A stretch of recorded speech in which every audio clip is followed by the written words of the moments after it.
Hello and welcome to our HR Workplace walkthrough with Payroll Services LLC. This is a great place for anyone in the HR field or anyone who is a manager in any company to answer all of their HR questions from. Use certain tools such as a handbook builder, job description builders, and salary and classification tools, as well as getting any forms and templates they may need to help ease their job. The first area I'm going to jump into is going to be the Learn. This is kind of like an extra add-on course offering that PRS offers to anyone for the HR fields, management fields, or any smaller fields that may be applicable to your type of business, whether it's customer service, workplace safety, if you're either in the construction, electric, plumbing areas, and just furthering any professional development as well. So these are general areas of training here. I'm going to go and click on the human resources just to give you an idea of certain classes and courses that may be offered. So here we are. It kind of breaks it down by section. So as you can see, we have disciplinary action, leadership, performance management, and wellness. If we go ahead and click on any of these blue links here, those are going to be the actual courses that are offered. So I'm going to go ahead and click on this rightful employment termination link right here. And this is going to give us a brief description of what this class is going to be about, as well as the duration. And we see that this is going to last for half an hour. So if you maybe have that half an hour to have the course, go ahead and click on Start Course. And once again, it's given us that same description there, and we'll click Enter. And most courses are going to be an interactive PowerPoint presentation, or they may have a short video attached to them for you to watch, just kind of walk you through the course. Each course is going to have different areas for you to go through and read. So here's one. If you click on the course menu here, it'll give you your status of the course, a table of contents of the course, and as well as a course test.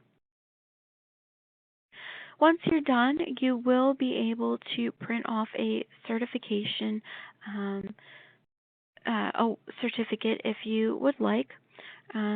Otherwise, this is just a great way to go through and get some extra training on an area of HR management that you're looking to help improve yourself on.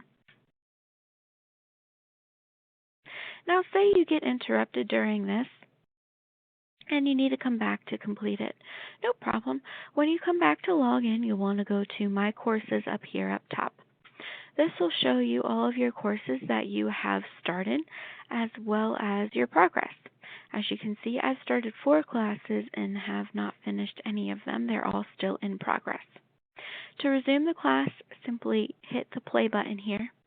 And if you have completed one and do want to print off that certificate, you can do so by clicking on the graduation cap. Now, the Learn section is only open to current PRS HR Workplace users that have a login and password. If you do want to open one of these courses up to your employees to take, we can certainly go ahead and get them set up with an account to take as well. That's the Learn section. We're going to jump back out to the Payroll Services HR Workplace here. So we'll go ahead and click that first tab that we were in. Now the next section I want to show you is the Comply section. This is a great section to show or to go to if anyone has any HR questions that need to be asked, or if you're looking to dive a little deeper into a topic, maybe to provide some evidence in your employee handbook for some policies or sample policies that you may be needing. So it works just like a regular Google search engine. You're going to go in and type in any keywords. So I'm going to use sick leave. And with that, you can see that once I started typing in sick leave, it started pulling up any applicable items that it may think may be relating to what I want to search for. So just to give you some ideas as I scroll down, but say I want to see everything that it has for sick leave. So I'm going to type in sick leave and push enter on my keyboard. Once I do so, it pulls up my whole search results and it classifies them by the content type. So you see the first one here, California paid sick leave. It'll give me a link if I want to go visit that, and it'll also give me a quick blurb about what I might find in here. And it's also classifying it by the content type. We see the red C here, which means it's a commentary. So there's an article about it. Further down, we have some P's, some dark green P's, which means that it's a sample policy. So these are policies that have been written up for someone's employee handbook or something that they have distributed out to their employees. And further down, we'll see some W's for things that have been in the white pages, and F's for any forms or templates that have been used for these issues. Another way I like to navigate around the comply section is by using this orange header up here with the different drop-down menus of the different areas of HR that are broken out. So we've got wage and hours and benefits, leave, all of those good things. But my favorite section is the state laws section. This is going to be an area for each state that is going to break down each state's certain laws that pertain just to that state. So I'm going to go to Maryland here. And the first thing we're going to see is going to be the minimum wage rules for Maryland. As you can see, right now it is at $8.75, it's telling us. And it's also giving us the two effective dates that have been ruled. So effective July 1st of this year, it will be $9.25 an hour, and July 2018, it'll go up to $10.10 per hour. If you scroll down a little bit more, it'll also give you the most recent Maryland law alerts for the last couple months here. And so we see that in May, we've already had 2 law alerts that have come into practice for either federal filings or for state filings. Also in April, there have been a couple as well. Now, if you're doing your employee handbook and want to dive a little bit deeper into any of the certain policies for your state, you can see if Maryland or your state has any policies that are particular to your state by scrolling here on the left-hand side. And you can find a little bit more about each one by clicking on the hyperlink here. Now, say that the comply section still has not answered your question. You can come back up here to where we started, and we can go to the question and answer database.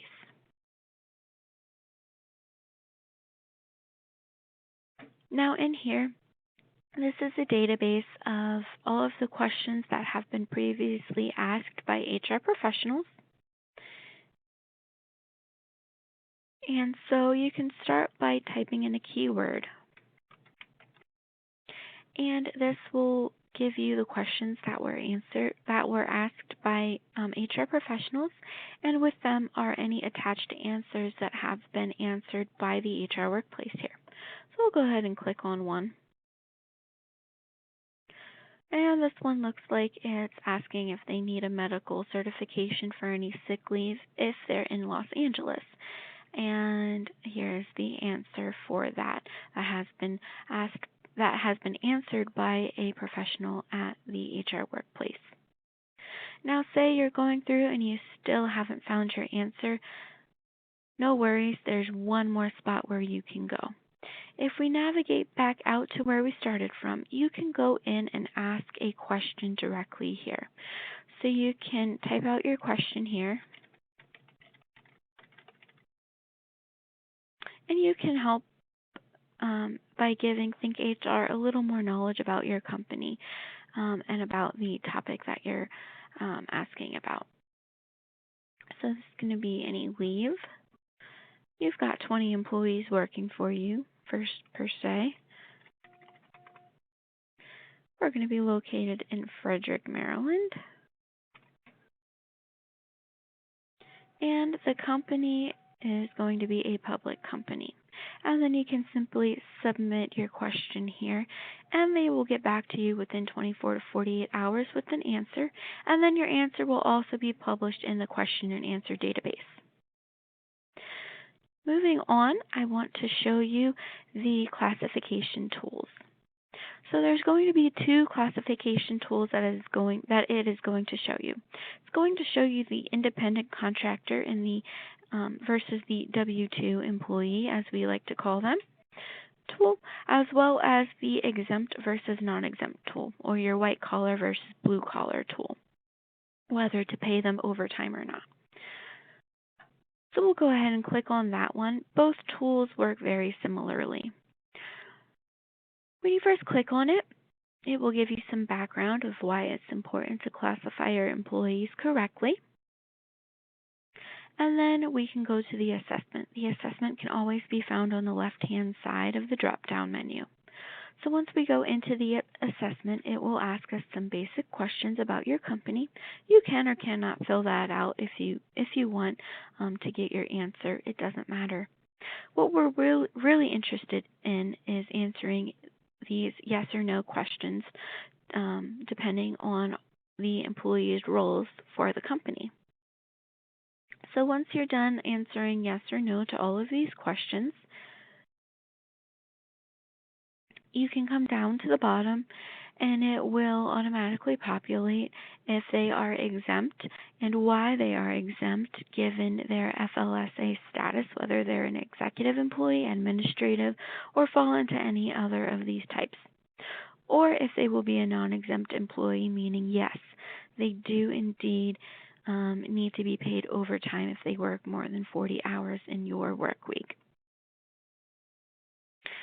And then the independent contractor versus W-2 employee works very similarly as well. Next, I'm going to take you through the job description builder tool. If at any time you need to go back to the main menu, you can always click the payroll services logo here at the top. And that will take you back out to where you can see these colorful circles and jump to any of the areas of the HR workplace. So we'll go to the job description builder. And in here, this will help you build a job description so you can post it wherever you may need to find employees for you, whether that's through Monster.com, Career Builder, ZipRecruiter, Craigslist, or if you still like to advertise in a newspaper or LinkedIn. So once we're here, we're going to click Get Started, and we simply type in any job that we're going to be hiring for. So I'm going to be using a receptionist as a example here.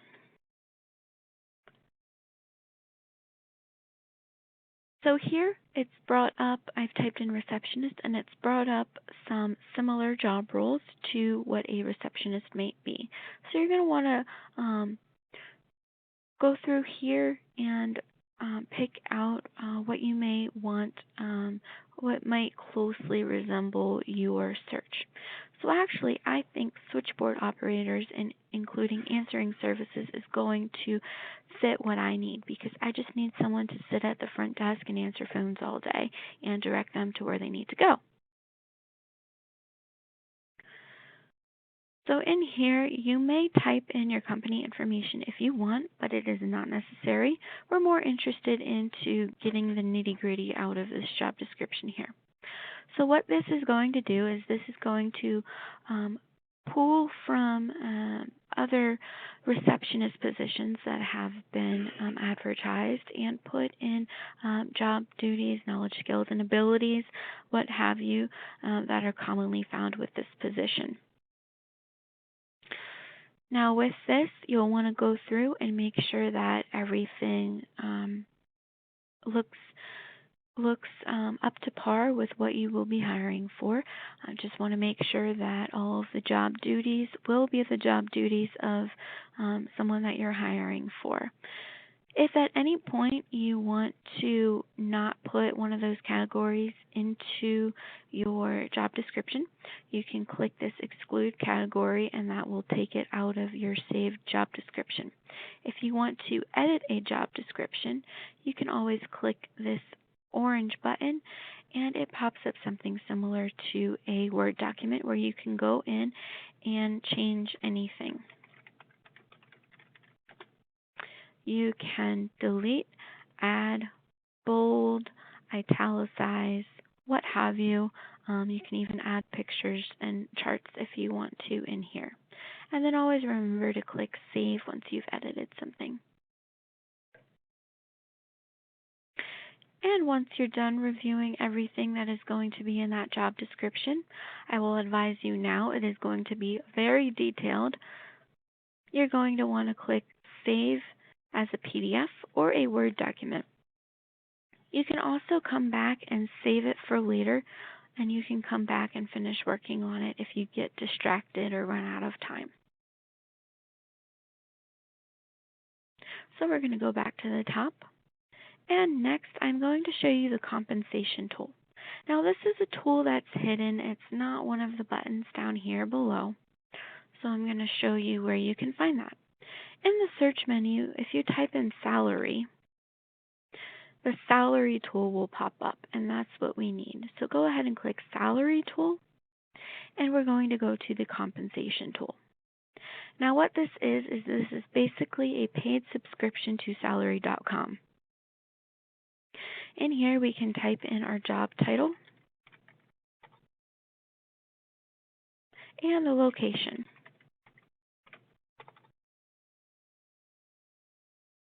Now your location may not populate or it may not bring up any results, especially for more niche positions. If that happens, feel free to branch out to the next most popular metropolitan area, whether that's Baltimore, Washington, D.C., Reston, Virginia, Morgantown, West Virginia, areas of that sort. Just keep in mind if you're in an area like Frederick and you type in, bring up a search result for Washington, D.C., that it may have more inflated salary prices. So you may want to gear towards the lower end of the bell curve that we'll see here. So once we type in our job and our area, it'll bring up some search results for us. And in here, we'll see that it has broken down to different areas that a receptionist can be classified into. We know that that's not going to be in the healthcare industry. So we'll unclick that one and then resubmit our search just to help ease our eyes and filter out information that we don't need to see. So in here, it's given us two different job descriptions. Here's one description of a receptionist and another of an office services assistant. You'll want to go ahead and click the job description that you think most closely relates to what you'll be hiring for and click that green hyperlink. Once you've reviewed the job description here and it looks very similar to what you'll be hiring for, make sure that the years of experience are in the same ballpark as well as the diploma, whether it's high school, bachelor's, master's, wants to be in the same field, same area. If all looks good, go ahead and click the View Salary Info button. And what this is going to do is it's going to bring up a bell curve of the average, low, and high reported salaries in the area. So as we can see, receptionist is around $34K. And another great tool is if we go to the benefits here, this will also help us gauge the overall cost for the position.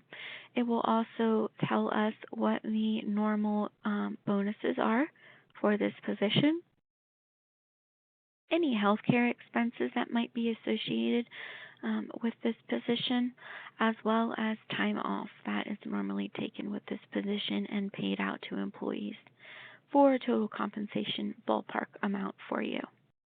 So that's a great tool if we're doing a lot of hiring.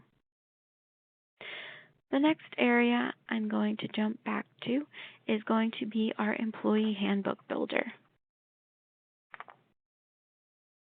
Now, the Employee Handbook Builder is going to start all of our clients out from scratch.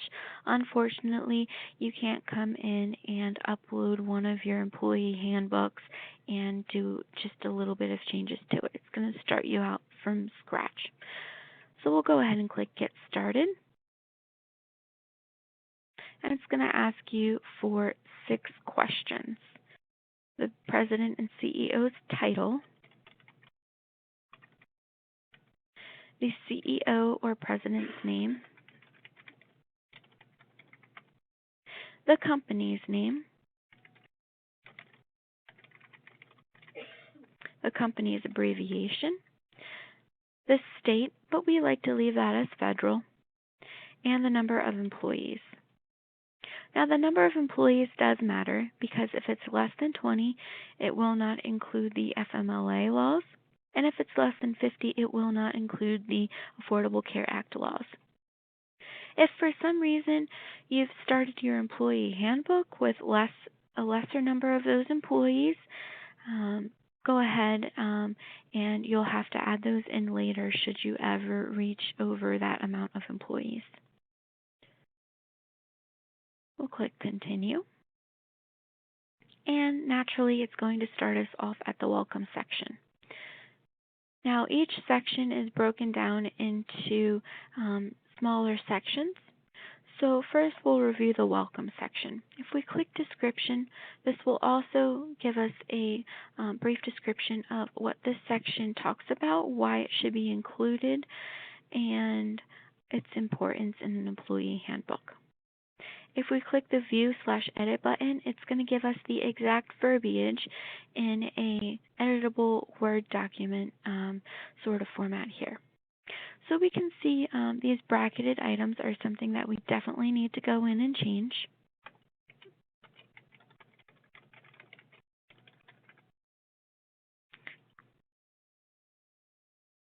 And there's going to be a couple more that we need to go in and change. You can also add in any pictures, charts, special characters should you need, websites, if you need to add those as well into your employee handbook, very similar to the job description builder. And I always advise to click Save. It does not automatically save your work. And since it's a lot of work doing an employee handbook, we want to make sure we hit Save. Now, if at any time you see a section that doesn't need to be included in your handbook for some reason, go ahead and unclick the Include checkbox here, and that will make that change to not include it in your employee handbook for some reason. Once you're done with the Welcome section, feel free to jump from section to section by clicking the Choose Sections button up here. As you can see, there's tons of different sections to edit. A lot of people like to jump to the benefits section or wage and hour policies, as those are major sections to include in your employee handbook. Payroll Services does advise to always have this the at-will statement in your employee handbook, as well as the revisions to your handbook policy as well. The revisions to your employee handbook policy can be found in the introductory language and policies, and it's going to be this last section here, revisions to handbook. What this policy explains is that your employee handbook is always a working document, and more than normal, a handbook will have an update to it during the employee's duration of employment there, and that an employee is going to be given new policies from time to time. And these can be posted in the employee break room on a bulletin board, through a email sent out from the employer, or by printed off documents that are given to the employee. We also suggest that if at any time there's new policies written to the employee handbook and you're giving them to employees that have already signed off on the most recent handbook, that you'll want to have them also sign and acknowledge that they've read the new policy so that it is enforceable to them and you have proof that they've seen it and read it. Go ahead and click Save. Now, say you are done with your handbook or you want to come back to it later. You can click Save for later to come back to it, or you can save it as a new version and title it. I like to title mine with today's date, so I know that I'm always working with the most up-to-date policy or handbook.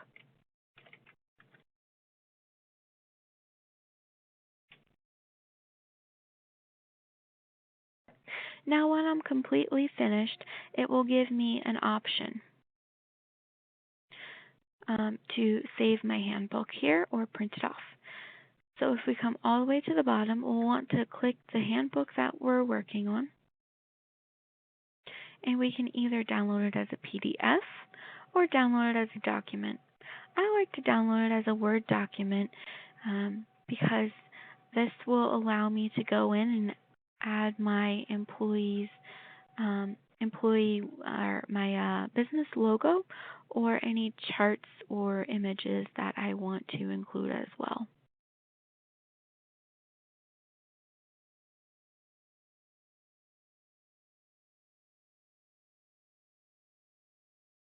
And I'm opening it up here just to give you an idea of what it will look like.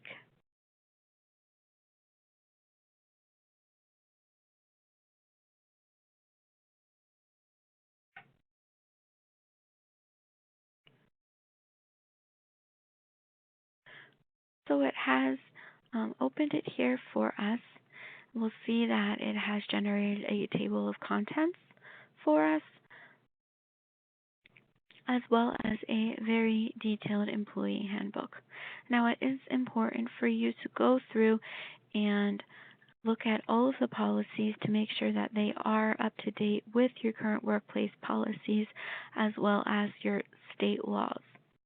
PRS does offer a service to make an employee handbook for you or to update your current employee handbook should you wish. It normally takes about 2 weeks for this to come to a close. If you have any questions at all about the HR workplace, feel free to reach out to me, Sarah at PRS, by calling 240-699-0060 or emailing me at Sarah, SARAH, the letter F as in Frank, at payrollservicesllc.com. Thank you for joining in today. Bye.